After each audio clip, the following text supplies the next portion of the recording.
So what's up mga farmers? Good morning. Narito po tayo sa ating area ngayon. Kasi ngayon medyo masama nga ang panahon. Hindi tayo makapagtanim.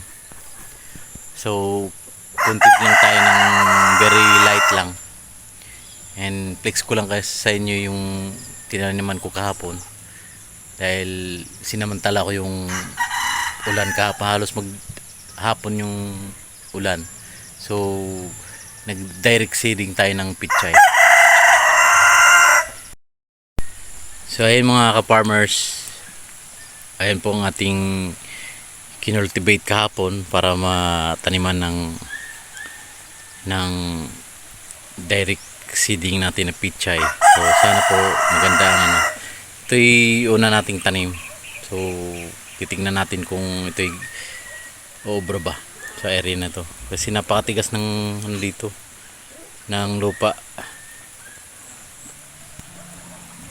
Talagang hinukay ko lang ng hinukay, pero lumambot naman katagalan gawa ng ulan.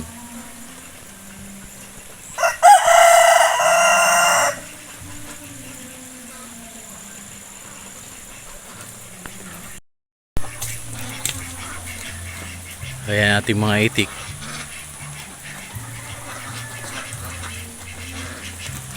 Kain lang nila. Naligaw na inahin. So ayun mga ka-farmers, meron po tayong sinubukang i-breed na mga lahi din dito na galing na rin sa mga palahi ng dati sa kapatid ng asawa ko. So susubukan natin.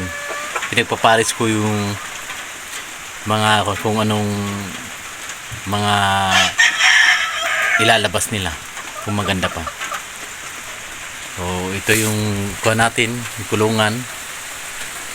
And then ito may tubig nila. May na ito. May halong breeder aid para maganda. So tika lang mga ka-jupes. Ito mga farmers, ilalagay natin. Ayan. Ito yung pinagpapares-pares natin. Yung ating mayahin. Ito yung kapatid din ni Hats Gray. May lahi ding Hats yan. Malapit na mangitlog yan. Tsaka ito yung di ko alam ang linyada nito. Itong ginawa nating broadcock. Bulik siya, bulik. Maganda station, bata pa. And di ko alam kung ano nito. Ipopokus. Then ito naman si Black. Eksperimento rin natin to kung anong ilalabas niya. Partner nito. Yung mga ka-farmers, sana nagiging magandang ilalabas nila.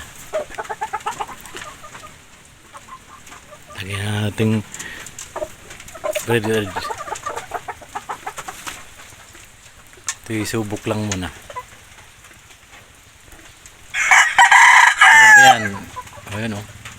Kala may pangit pero ganda ng sukat. Parang nakakatakot. Magiging match yan dito kasi yung sukat niya tsaka yung sukat dito ni Bully, ganda ang labas niya. So sa mga farmers, magiging maganda ang kanilang ilalabas. And update ko po kayo kung sakaling ito'y dadami. Ay, magandang yan. Nainom na siya. Nilagyan natin ng breeder aid or breeder EDE. Ayos yan. Yan ang soon papangalanan natin yan ng si Black, Ugly Black. Pangit. Pero ano, nakakatakot yan pag yan ay magkaroon ng mga sisiu. Maganda ilalabas niyan, wari ko, feeling ko lang. So, mga farmers, patuloy nyo pong suportahan ng ating YouTube channel, and matagal po tayo nagpahinga. So ngayon magtuloy-tuloy na po tayo kasi since nag-resign na tayo sa ating trabaho, magpo-focus na tayo sa pagpa-farming para naiba naman yung ginagawa natin. Kasi matagal na rin tayo nagtrabaho sa company and medyo nakakasawa na rin. We try to do another thing para malalaman din natin kung ano pa yung mga gusto natin gawin sa buhay.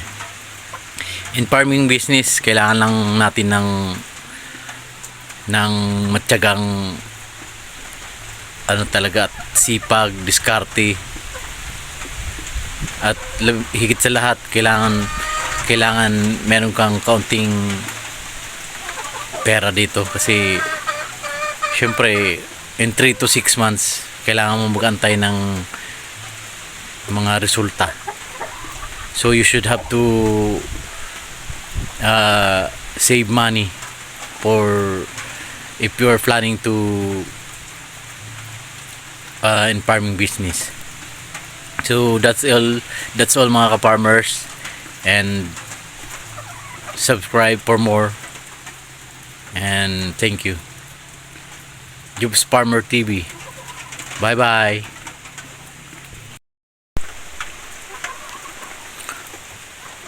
Ito mga farmers, ginawa natin paitlugan. Wala pang nangitlog. Then meron pa ditong isa. Oh. Wala pa din. Then meron dito sa taas. Ayan. May itlog ng 6. Sibulik yan ang nangitlog dito. Native chicken. Paparamihin din natin. Magiging business din natin yung native chicken someday pag naparami natin.